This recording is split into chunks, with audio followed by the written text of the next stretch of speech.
Right,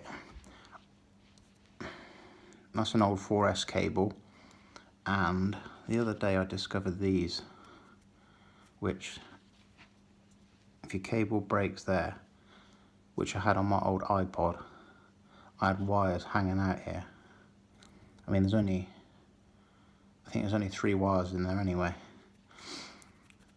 So I found these on eBay. So what we do is, little plastic shroud. There's the deep of it there.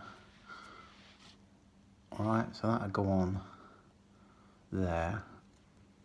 I think this was literally like 99p for 5.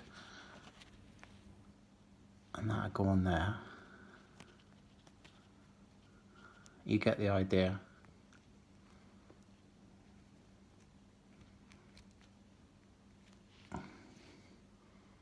Alright, and then this black bit goes over the top.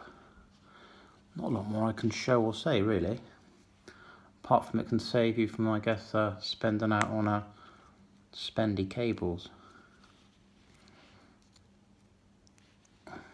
Job done. There you go, I guess it's P all over and out. Thanks for watching. Bye.